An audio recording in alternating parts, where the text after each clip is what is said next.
très heureuse de vous retrouver, fidèles abonnés de Congo Sous Télévision, et bienvenue dans votre émission On en parle. Aujourd'hui, j'ai l'honneur de recevoir pour vous un analyste politique. Il s'agit de coordonnateur de mouvement citoyen debout congolais Génération Consciente. Il s'agit de Monsieur Benjamin Kawanga, avec qui nous allons parler de l'actualité en République démocratique du Congo. Sans plus tarder, je m'en vais à recevoir déjà mon invité qui est déjà sur ce plateau. Bonjour.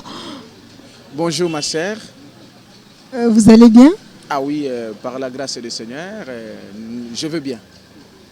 Merci beaucoup. Nous allons premièrement commencer avec la décrispation politique. Nous allons parler premièrement du retour de Moïse Katumbi au pays. Il a annoncé, après au moins 2 ans de son absence au pays, il a annoncé qu'il sera de retour le lundi 20 mai à Lubumbashi. Vous, en tant qu'analyste politique, quel point de vue pouvez-vous émettre par rapport au retour de Moïse Katumbi? Ah oui, pour moi, du point de vue analyste, vous constaterez que le retour de Moïse Katumbi amène beaucoup de flou. Il y a beaucoup de flou dans les chefs de lui-même, Moïse Katumbi. Et quand vous avez suivi sa dernière sortie médiatique, il a laissé beaucoup de flou. Et ces flous-là démontrent la caractéristique des hommes politiques congolais, qui ne sont pas stables, qui ne sont pas constants. Parce que, étant donné qu'il y a eu les élections il y a quelques jours, et après les réunions, ce que vous appelez les élections, après les réunions de Genève, Moïse Katumbi, il s'est sorti des camps. Dans les 2 camps, Moïse Katumbi a sorti, il a décidé, en âme et conscience, d'être dans les camps de la Mouka, où ils ont soutenu Martin Fayoul comme leur candidat, président de la République. Et Moïse Katumbi en a bâti campagne en faveur de Martin Fayoul. Et maintenant, l'autre camp qui s'est défecté, c'est le camp Cache, qui est allé présentement, donc je dis totalement, dans les camps des FCC ou dans les camps de Kabila, qui est le camp, quelque sorte, ennemi de Moïse Katumbi.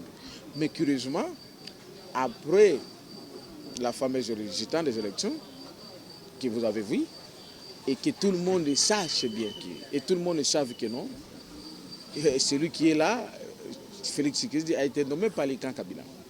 Mais curieusement, Moïse Katumbi, il est incapable de dire au peuple congolais qu'il est de quel camp.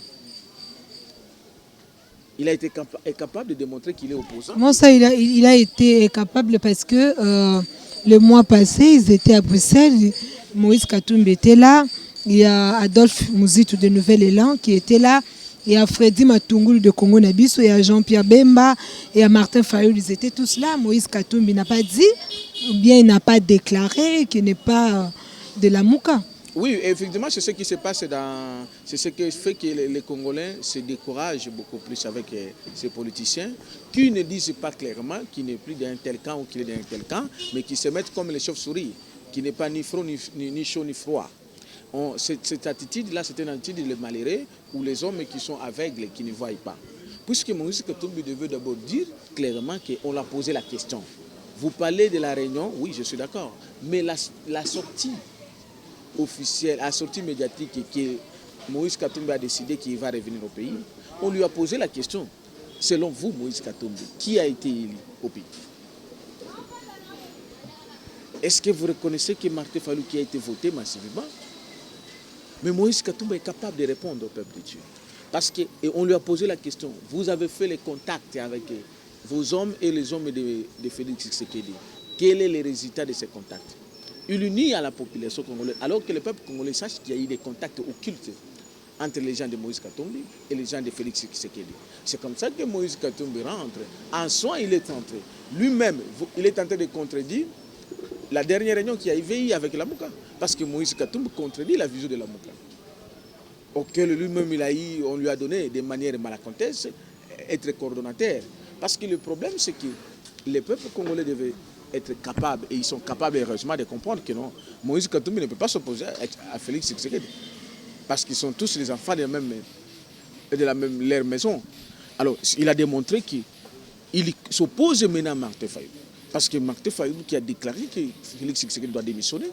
Mais lui, Moïse Katumbi, s'il serait réellement de la Mouka. Il devait suivre la voie de Martin Fayoulou. Parce que c'est lui qui a pris la tête de la Mouka, c'est lui qui a pris l'étoile, la litre de la Mouka, c'est qui? C'est Martin Fayoulou. C'est à celui-là que le peuple congolais a donné la confiance à plus de 60%. Mais comment lui, Moïse Katumbi, doit aller au contraire de ça? Et donc moi, pour moi, et les Congolais qui nous suivent, ils doivent savoir qu'il faut se désintéresser de ce Moïse Katumbi, parce que son retour, ce ne fera qu'endormir le peuple congolais. Puisque la Mouka, la mission de Ravet, en a pris fin. Il fallait maintenant que le peuple se prenne en charge. Et non d'espérer à Moïse Katumbi qui n'a rien à nous apporter, nous, le peuple congolais, et qui n'apportera rien. Et les autres m'ont dit, il y a quelqu'un qui m'a dit, non, parce que Moïse Katumbi, c'est lui qui finançait et c'est lui qui donnait l'argent à qui que ce soit. Mais je dis, mais écoutez, en tant que spirituel, je dirais aussi que non, tous ces pays ici-bas, cet argent, il a eu. Donc au Congo, si quelqu'un a volé l'argent dans votre pays, et il devient maître parce qu'il a volé l'argent. Il vous a volé, il devient travailler, c'est un homme d'affaires. Nous sommes des Congolais. Quand vous travaillez, vous pouvez aussi gagner votre vie. Est-ce qu'il a volé cet argent ou comment? Mais évidemment, vous devez savoir que gagner, la richesse doit aller proportionnellement aux années et au travail fait. Mais ce que Moïse a fait, ce n'est pas que parce qu'il était un homme d'affaires. Non, non. Il y a eu les concubinages de pillage de minerais dans les Grands Katanga, ensemble avec Kabila. Et c'est là où même il y a les conflits entre lui et Kabila sont nés à partir de là. C'est les conflits d'abord des richesses qui volaient du peuple congolais. C'est ça le peuple congolais devait le savoir. Et donc, en allant de l'opposition et changer aussi le cas, revenir dans les cas de Kabila, parce que s'il est tué, aujourd'hui le peuple congolais doit savoir ça. Tout celui qui soutient Félix Tshisekedi, il est derrière Kabila. Parce que Félix Tshisekedi lui-même, il est l'instrument de Kabila. Donc, dans l'euro, vous le soutenez Félix Tshisekedi, vous soutenez automatiquement Kabila. Donc, on ne peut Merci beaucoup, monsieur Benjamin, nous avons compris. Et parlons du deuxième point. Vous avez eu à prophétiser que Né Mwandantsemi était déjà décédé. À notre grande surprise, nous avons vu la réapparition de Mwandantsemi aux côtés du président de suivi de l'accord de Senko.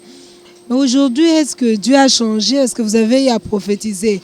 La prophétie vous est venue de vous-même? Dieu a menti?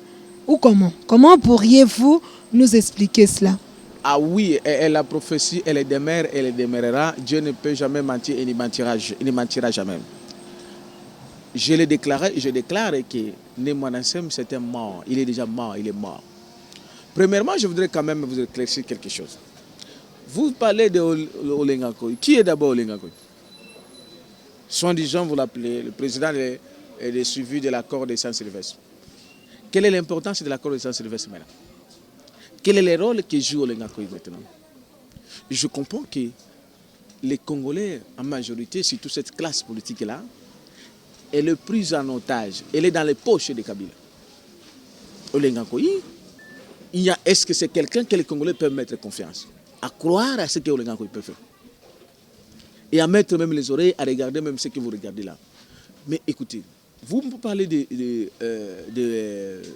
Né Mwandantsemi. Mais Mwandantsemi, c'était mort. C'était mort comment pendant qu'il est vivant? Vous avez eu à prophétiser que Né Mwandantsemi était déjà décédé. Mais aujourd'hui, on voit Né Mwandantsemi vivant. Je comprends. Vous avez les yeux, mais vous ne voyez pas. Vous avez les yeux, mais vous ne voyez pas. Je répète, je proclame et je l'ai déclaré et je confirme que Mwandantsemi est mort. Il est mort, il demeure mort. Parce que vous savez que vous-même d'abord, prenez les fameux discours que vous avez entendus de soi-disant Mwandantsemi que vous dites là à Paris. Qu'est-ce qu'il vous dira? Entre la gauche et la droite. C'est lequel gauche et c'est lequel droite? Donc, c'est-à-dire un homme sans position. C'est celui-là que vous appelez le Né Mwandantsemi que vous appelez. Alors que s'il faut prendre la théorie fanatique qu'on a dit au peuple congolais, que Né Mwandantsemi s'opposait à qui? À Kabila. Maintenant, si lui, que Mwandantsemi, que vous avez prétendu qu'il est le chef spirituel, lui ne sait pas que c'est Kabila qui a nommé Félix Tshisekedi. Et Félix Tshisekedi est sous l'emprise de Kabila. Donc, il y a un mascarade qu'on veut tromper le peuple congolais inutilement. On le même Mwandantsemi que vous appelez aujourd'hui qu'il n'est pas arrêté, parce que vous devez avoir l'intelligence divine pour vérifier ce que vous êtes en train de voir. Ce n'est pas les images qui veulent vous effrayer. Posez la question à votre famille née Mwanassem ou à votre famille soi-disant Joseph Kokonyange, Joseph Nani Olengakoy. Où est-ce qu'il a trouvé Mwanassem? Il était où? Donc pour vous, Monsieur Benjamin, vous êtes en train d'insinuer que le né Mwanassem qu'on voit, c'est pas lui. Je suis en train de vous dire que Mwanassem c'était mort. Tout ce que vous voyez, ce sont des mascarades. Et l'avenir nous dira raison. Si on nous dit le contraire, qu'on vous fasse un examen, qu'on démontre si c'est le Mwanassem, et qu'on fasse un examen si le Mwanassem s'est appelé qu'il est chef spirituel de l'église, soit disant les sectes kimbanguistes, qu'il a pris la photo de Simon Kimbangu pour mettre, mais Mwanassem qui était dans la cabale de Kabila pour faire détruire la prison centrale de Makala, en fait de chercher à détruire d'autres. Il a fallu qu'on tue les autres à cause de Mwanassem parce que c'était une cabale de Kabila, c'était un instrument de Kabila. Pour chercher à détruire les autres, il faut chercher à tuer tous ceux qui sont en prison, dont les Dikapen, ceux qui connaissent les secrets sur la mort de Moussel Onadé Kabila. C'est là où il y a le problème. Pendant plus de 18 ans que Kabila a fait, et il est démère, il s'est caché seulement derrière Tshisekedi. Il n'a jamais voulu qu'on sache la vérité sur la mort de Moussel Onadé Kabila. Alors il fallait chercher à effacer la vérité. Parce que ceux qui sont en prison, ils dérangent. Alors, l'instrument utilisé, c'était Mwanassem. C'est comme ça que je l'ai déclaré mort. Et qui s'est mis à debout pour même, quand il était à Matadi en 2015, pour commencer à dire que non, Kabila, c'est celui-là que Simon Kimbangu avait prophétisé. Ce qui n'a jamais été vrai, c'est la fausseté. Le Mwanassem lui-même ne connaît même pas Simon Kimbangu. Et donc, la fausseté qui s'est mise ensemble avec la complicité de Kabila, parce que Kabila qui a tué le peuple congolais et le peuple congolais en particulier, mais le Mwanassem s'est comploté avec lui. Mais c'est comme ça que c'était mort. C'était mort, je le déclare prophétiquement, c'était mort. Et je le dis et je le confirme. Donc, jusqu'à la preuve au contraire, vous n'avez jamais eu une preuve de contraire, mais vous pouvez ce que vous avez de dire que non, Mwanassem à Paris, c'est les mascarades. Et les jours qui viennent, vous allez voir ce qui va se passer. Parce qu'il y a des mascarades et qu'on a aveuglé le peuple congolais. C'est la même chose. On vous dit que Félix Tshisekedi est président alors qu'il n'est pas. C'est un instrument de Kabila. Alors pour vous, ok, si vous êtes en train de dire que le président Tshisekedi n'est pas président, alors pour vous, qui avait été élu aux élections du 30 décembre 2018. Non, c'est clair, même un enfant connaissant. Vous savez, il y a une chose qu'on ne peut pas détruire dans la vie. Le cola, comme un musicien l'avait dit, hein? Bamindele Basala Mandou qui a même Bantibal, ils n'ont jamais créé une arme qui détruirait la vérité. Parce que la vérité a un nom, le nom c'est Jésus-Christ. Et on ne peut tromper tout le monde, on ne trompera jamais Dieu et on ne trompera jamais sa conscience. Et moi, en tant que prophète, à ma qualité de prophète, je représente Dieu. Celui qui a été voté massivement, Kabila laissé Tshisekedi les fait et tout le monde le savent. C'est Martin Fayoulou, c'est la vérité. C'est comme ça que je le dis et je le dirai. Parce que la vérité, personne ne peut jamais l'effacer. Et c'est comme ça que je le dis. Celui que vous appelez de Moïse Katumbi là, c'est vraiment une chauve-souris. Parce qu'il devait reconnaître que c'est lui qui a été voté sur Martin Fayoulou. Ne pas reconnaître ça, c'est un péché. C'est une corruption morale, intellectuelle et scientifique. Et donc, quand on vous dit non, il faut amener les preuves ou quoi, non, la vérité n'a pas besoin de preuves. La vérité reste la vérité. Les mascarades juridiques qui sont faites au Congo, parce qu'il n'y a pas la justice au Congo, celui qui a été voté, c'est Martin Fayoulou. À plus ou moins à 60% du peuple congolais ont voté Martin Fayoulou. Tout ce qu'on a fait, les mascarades de Kabila et Tshisekedi, de Kingakati, c'est ce qui donne les faits. Et vous voyez les effets. Vous voyez ce qui se passe. À l'imiter et partout. Et je l'ai déjà eu à montrer que non, les combats et la guerre vont commencer là-bas, la révolution va commencer là-bas. Bref, ce qui se passe. Et donc, ce n'est même pas discutable, c'est Martin Fayoulou qui avait été énormément voté. Et c'est pourquoi on le cherche même des problèmes chaque fois. Merci beaucoup. Est-ce que avez-vous un avis à émettre par rapport à ce qui s'est passé le 8 mai, mercredi 8 mai, au sein du siège du parti de l'UDPS? Il y a le jeune de ce parti qui revendiquait, qui contestait plutôt la décision de leur président intérimaire, Jean-Marc Kabound, qui veut qu'il puisse changer de choses au sein du parti. Comme il est maintenant le premier vice-président de l'Assemblée nationale, et donc il ne peut plus continuer avec sa fonction du président du parti. Comment vous trouvez tout cela qu'un parti au pouvoir puisse faire des désordres comme ça? Ah oui, ce que vous appelez ces désordres, ces revendications, c'était imprévisible. Et ça devait obligatoirement y arriver. Et nous l'avons déjà eu à prophétiser du point de vue prophétique. Pourquoi? Parce que ce n'est même pas parce que Jean-Marc Kaboun est devenu premier vice-président de l'Assemblée nationale. Non, non. Même avant, il y a eu des revendications. Mais c'est que là où je trouve mes frères de l'IDPS, qui devaient d'abord quitter d'être appelés les frères de l'IDPS, qui devaient être les combattants du Congo, et non être les combattants de l'IDPS, parce que l'IDPS, c'est l'origine des malédictions. Alors, vous allez comprendre ceci. Mais oui, je dis l'IDPS, c'est la malédiction. Il n'y a que la malédiction là-bas, c'est un parti qui a tiré l'origine dans l'étranger avec le système occulte de la famille Tshisekedi. C'est comme ça que vous voyez, lorsque vous voyez dans les sièges de l'IDPS là-bas, on met que les drapeaux de tous les partis, les drapeaux de pays étrangers. Ça veut dire que c'est un pays et c'est un parti qui a tiré l'origine de l'occultisme. Alors, ce qui s'est passé là-bas, c'était inévitable. Et c'est inévitable et ça va continuer encore. Pourquoi? Parce que Jean-Marc Kaboun n'est même pas le problème comme les gens le pensent. Ce n'est pas lui le problème. Le problème, c'est Tshisekedi, c'est la famille Tshisekedi. Parce que l'IDPS, c'est une propriété privée de la famille Tshisekedi. Vous comprenez? Qu'on a pris un certain nombre de gens en otage, dont la plupart sont nos frères kassaïens, et aussi certains peuples congolais naïvement, par ignorance, qui ont cru que l'IDPS défendait le pays ou la famille Tshisekedi défendait le pays. Non, non, c'est une famille qui a détruit ce pays. Et la preuve aujourd'hui, ils sont allés toujours dans les côtés de la mauvaiseté, du côté de la tuerie ou les côtés de Kabila, parce qu'ils étaient aussi avec Mobutu, celui qui tuait et qui pillait le pays. Ils sont allés aujourd'hui du côté de Kabila, celui qui tue, celui qui pille ce pays. Alors, ce qui s'est passé là-bas, mes frères ne peuvent pas revendiquer contre Jean-Marc, c'est perdre du temps. Ils doivent revendiquer contre Félix Tshisekedi qui les a trahis, qui a trahi le peuple congolais. C'est ça la vérité. C'est ça la vraie révolution divine que j'appelle la révolution divine populaire. Parce que ce flangeant contre Jean-Marc Kaboun n'est que l'instrument de Félix Tshisekedi. Vous comprenez? Et comme les autres. Maintenant, ils ont créé un mythe de vouloir toujours salir, essuyer les secrétaires généraux. Comme ce fut le cas avec Jacques Chabani, avec Mavumbu. Alors, on fait croire aux gens que non, c'est la famille Tshisekedi là où ils sont les saints. Ce sont eux qui ont toujours bouffé avec tous les régimes occultes qui s'est passé dans ce pays. Et donc, ce qui s'est passé là-bas, ce n'est que l'accomplissement de ce que nous avons déjà dit, que ce pays ne peut qu'être délivré avec la fin de ces partis politiques sataniques. Parce que ces partis-là n'incarnent pas la volonté de Dieu dans ce pays. Et ils devaient que subir ça. Parce qu'aujourd'hui, on vous dit que c'est Jean-Marc Kaboun qui est mauvais. Mais hier, c'était Jacques Chabani. Avant-hier, c'était Mavumbu. Et tous les secrétaires généraux qui sont. Les secrétaires généraux appliquent que la politique de leur président. Vous comprenez? Leur président, ce sont les gens qui sont corrompus depuis longtemps. En commençant par Tshisekedi père. Monsieur Benjamin, tout ça vous êtes en train de dire là, avez-vous de preuves tangibles qui peuvent aussi prouver cela? Ah oui, je suis moi-même les preuves. Ma personne, c'est les preuves.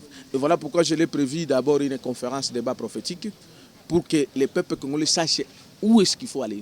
Puisqu'il ne faut pas qu'on continue à perdre le temps avec cette classe politique. Vous ne voyez pas que sur le plan scientifique, analytique, que cette classe politique congolaise n'a plus de la matière à donner au peuple congolais. C'est une classe politique qui se considère comme un chauve-souris. Une classe politique que la nuit, ils sont avec le régime et ils vous disent les mensonges. Parce qu'aujourd'hui, quand on menace Jean-Marc Kaboun, Jean-Marc Kaboun est le résultat de Tshisekedi à Kingakati.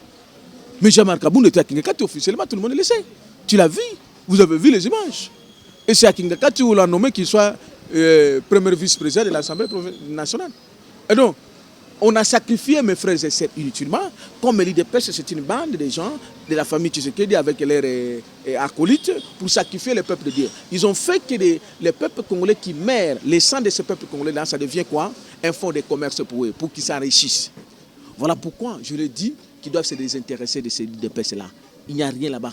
Ils doivent se battre pour le pays. Voilà pourquoi quand nous, on a créé le debout congolais Génération Consciente, et nous nous battons avec le pays, mettant Dieu devant.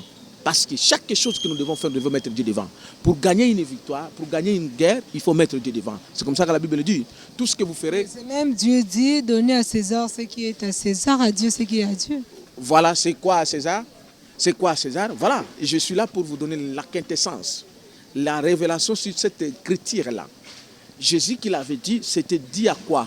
C'était dit en exhortant les apôtres ou les disciples de payer l'impôt et de payer la dîme. Voilà pourquoi il y a eu les mots donnés. donner la dîme, donner l'impôt. C'est ça la révélation sur cette parole-là. La César n'est pas dire que non, on doit laisser les occultistes nous coloniser. Non. L'ennemi qui avait pris le pouvoir, quand Jésus est venu, il nous a remis le pouvoir, il nous a remis l'autorité, nous les enfants de Dieu, d'être la lumière, d'être la tête et non la queue. Et donc la naïveté occulte qui a régné au Congo et partout a écarté les chrétiens que nous sommes de ne pas s'occuper de la politique de notre nation, ce qui a fait qu'on soit dirigé par les occultistes comme les capitales. Mais aujourd'hui, M. Benjamin, on voit déjà le pasteur Godem Poi, il est homme de Dieu, il est au niveau, il est maintenant même, présentement, il est président de l'Assemblée provinciale. Est-ce qu'il y a un problème d'occultisme là-dessus? Oui, en fait, la présence d'un pasteur, c'est une annonce. Parce que vous êtes d'accord que votre langage que vous avez dit, les discours que vous avez donné à César, à César, c'est un discours qui a régné au Congo, voulant empêcher les chrétiens et les serviteurs de Dieu de ne pas s'occuper de la politique. La politique n'est que l'art de gérer la cité. Et la cité, c'est l'homme et l'homme, l'église. Donc, un vrai serviteur doit s'occuper et doit faire la politique. Car David était un politicien. Moïse était un politicien. Daniel était un politicien. Joseph de la Bible était un politicien. Mais comment aujourd'hui on doit dire aux Congolais que nous sommes à 90% les chrétiens ne peuvent pas s'occuper de l'art politique? Non, ça ce n'est qu'une annonce. Et dans les quelques jours, je vous annonce que c'est nous, les chrétiens, qui vont diriger toutes les institutions dans ce pays. C'est nous les chrétiens, pas les occultistes, parce que nous en avons ce pouvoir. Ce pouvoir nous a été donné, nous, les chrétiens. On ne peut plus être géré par les occultistes, parce que le temps des occultistes et des règnes des occultistes a déjà pris fin. Et ce pays chrétien ne peut être que géré par les chrétiens que nous sommes. C'est là où vous verrez l'amour. Pas les chrétiens fabriqués, comme vous voyez là, les Tshisekedi, ils se rendent dans ce que vous appelez les églises où il y a les pasteurs commerçants, ils se prosternent pour faire plaire aux gens, pour montrer les images, que c'est des mascarades. Maintenant, le Congo ne peut qu'être délivré, ne peut être que géré, gouverné par les vrais chrétiens que nous sommes. Ça veut dire à 100% chrétien qui ne peut pas mélanger Christ avec un autre. Parce qu'on ne peut jamais mélanger Christ avec une autre valeur. Parce que c'est un Dieu jaloux. Et le Christ est venu pour s'instaurer dans ce pays. Et donc, la chrétienté mascaradiste là n'a plus de place au Congo. Le Congo, c'est le vrai chrétien que nous sommes qui doit diriger ce pays. Parce que ces pasteurs qui vous disent, ils doivent d'abord savoir que Félix Tshisekedi était président. Ils devaient d'abord savoir qu'avant qu'il prie pour lui, qu'il est dans l'occultisme. Pourquoi ils n'ont pas dit que non, quitter d'abord l'occultisme? Donc c'est les mascarades. Ils ont fait ça pour avoir l'argent. C'est pourquoi je vous dis que ce sont des commerçants. Merci beaucoup, prophète. Nous allons boucler avec notre tout dernier point où nous allons parler à présent de 100 jours de Félix Antoine Tshisekedi comme président de la République. Il a été investi depuis le 24 janvier et au mois de mars, il avait eu à donner son programme d'urgence où il a dit qu'il va réhabiliter les hôpitaux, il va réhabiliter des routes. Vous, attaque congolais, quelle analyse faites-vous par rapport aux 100 jours du président Félix Tshisekedi? Ah oui, en tant que Congolais, les 100 jours de l'image de représentativité de Kabila par Félix Tshisekedi, c'est une déception totale et parfaite. Et on ne peut jamais faire une chose sans la volonté de Dieu, contredisant la volonté de Dieu. Quand Dieu ne t'a pas choisi, Dieu ne t'a pas choisi. Avant même qu'on continue, si Dieu ne t'a pas choisi, or que toujours dans la même Bible, on dit que rien ne peut arriver si Dieu ne le souhaite. Comment Dieu si Dieu n'avait pas voulu, mais pourquoi il est là? Voilà, de quel Dieu? La Bible me dit qu'il y a plusieurs dieux. Il fallait savoir lesquels dieux. Et lorsque tu es là, voilà pourquoi je vous ai dit, il est là par la volonté de Kabila. Et il y a un principe que les gens oublient. Avant que Dieu agisse, il laisse d'abord l'homme son temps d'agir. Il laisse le temps à l'ennemi son temps d'agir. Et Dieu vient s'élever le dernier. C'est comme ça qu'il est là, pas selon la volonté de Dieu, c'est la volonté de Kabila. Mais puisque c'est la volonté de Kabila, cette volonté de Kabila sera détruite par le Dieu le Père, l'Éternel des armées, celui qui règne au Congo, le Christ. Et dans quelques jours, ça je vous annonce, c'est dans quelques jours. D'ici les 30 jours, vous allez voir ce qui va se passer. Alors, le bilan que vous me demandez de faire le bilan, c'est la déception. Vous-même, vous êtes congolaise. Bien, état journaliste, si vous allez seulement sur Victoire ici, vous trouverez, il y a un fleuve Congo là-bas, sur Victoire. Les ronds-pots Victoire, là où tout le monde est censé, à partir déjà, vous voyez, dans un rond-point qui devait être considéré comme la vitrine de la capitale, il y a des fleuves Congo, des saletés qui règnent à la ville. Monsieur Benjamin, il a dit qu'il va commencer à travailler progressivement. Vous voulez qu'il puisse travailler toute la route au même moment? Mais ma sœur, c'est vous qui m'avez parlé des 100 jours. Avant vous, c'est lui-même qui a parlé des 100 jours. Je vais vous dire maintenant le bilan des 100 jours. Quelle était l'idée des 100 jours? L'idée des 100 jours, ça vient de la tête de Vital Kamerhe. Alors pour faire voler l'argent, pour faire sortir l'argent de la caisse de l'État, il faut créer une rubrique. Comme l'a créé l'autre voleur là, comment il s'appelait, Matata Pogno. Il faut créer certains projets qui, lorsqu'on finance ces projets, ils se retrouvent avec leur pourcentage de l'argent. C'est comme ça qu'ils vous ont fait sortir et vous cherché à vous aveugler, vous le peuple congolais, pour vous parler de 100 jours. 100 jours, il n'y a rien de mascarade, c'est l'idée pour voler. Écoutez, prenez le cas du pont qui sont allés inaugurer à Kisangani, dans la province de la Tchopo. Le pont là a coûté 200 000 $. Mais lui-même que vous appelez président, Félix, lui-même que vous appelez président, il prend un avion, il loue un avion. Il ne marche même pas avec un avion officiel. Il doit louer un avion. Aller-retour. Avec son équipe, avec tout ce qu'il a, les directeurs de cabinet, le campagnement, tous ces gens. Alors, dans ce que vous pouvez faire les calculs, son séjour là-bas, c'est coûté combien? C'est au-delà de 200 000 $.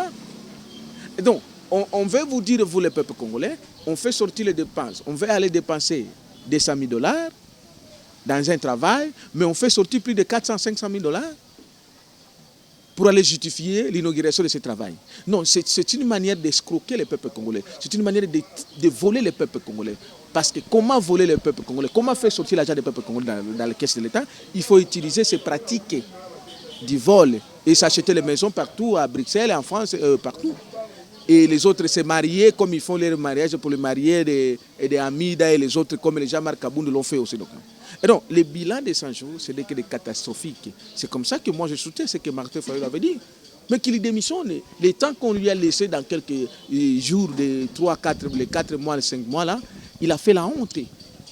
Et de la mémoire de son père, et la honte pour le peuple congolais, qu'il est allé trahir en allant à Kingakat, il s'est combiné avec Kabila qui est un satanique pour ce pays, un pharaon pour ce pays. Et le bilan de 100 jours, c'est là. Il faut amener Rwanda Airways de venir ici au Congo pour commencer à prendre les minéraux de manière directe. Parce que maintenant que le Rwanda Airways est là, alors, il n'y a plus le vol pour chercher à prendre l'histoire du Congo. Et donc l'histoire du Congo, il faut quitter maintenant officiellement au Congo pour se rendre au Rwanda. C'est ça le bilan de 100 jours. Il faut qu'ils aillent se prosterner devant le mémorial de Kagame, des génocides rwandais, alors que les Rwandais se sont tués entre eux-mêmes. Et c'est lui qui est à la base des morts de tous ces Rwandais. C'est lui-même Kagame qui a provoqué la mort d'Abiyarimana avec la complicité de la communauté internationale. Mais lui, il doit aller se prosterner devant le mémorial des Rwandais. Oubliant que les Rwandais, là, ils nous ont tués, ils nous ont massacrés ici au Congo. Dans les Kasaï, plus de 5 000 personnes qui ont été tuées. Les rapports des Nations Unies démontrent que les militaires qui ont tué dans les Kasaï, plus de 5 000 de nos frères et sœurs sont venus spécialement de M23. Et lui, il est allé se comploter avec lui à Kingakat, il disait que non, je t'adore parce que tu m'as donné l'image d'être appelé président alors que je ne le suis pas.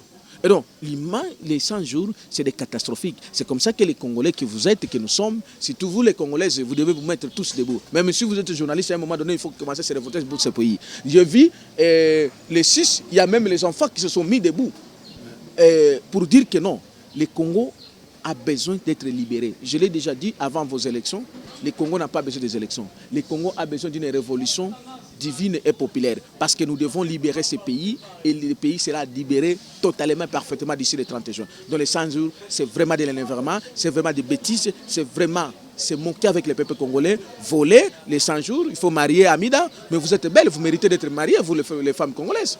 Pourquoi on doit marier les Amida, on doit marier seulement les Rwandais? C'est leur amour, là on ne peut pas laisser un commentaire là parce qu'il s'agit de leur amour.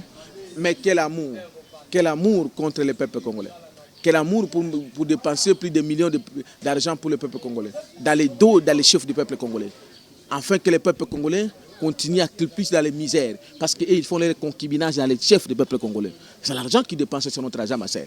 Il faut se révolter pour ça. Merci beaucoup. Nous sommes arrivés à la fin de notre numéro d'aujourd'hui. Avez-vous un mot de la fin? Oui, le mot de la fin, c'est que là, je pense, en ma qualité de prophète, j'ai laissé m'a donné le pouvoir de mettre fin à tout ça. Les peuples congolais, nous avons été décis avec cette classe politique. Voilà pourquoi le Christ nous a investis pour mettre fin à ça. Et voilà pourquoi nous y organisons une grande conférence de débat prophétique, c'est 15. Et ces grandes conférences de débat prophétique, on a besoin de vous pour vos contributions, pour avoir la salle et pour avoir surtout la presse. Parce qu'il faut que les choses s'arrêtent à ces pays. Trop, c'est trop. Le peuple congolais doit vivre ce que Dieu avait mis en eux. Pas de bêtises, pas de concubinage. Être toujours sous ordre des ordres des Rwandais, de la lobby, des lobbying et tous. Non. Il faut que ça s'arrête. Être sous ordre des occultistes. Qui vous a dit que nous, les chrétiens, nous devons être sous ordre des occultistes? Ça suffit.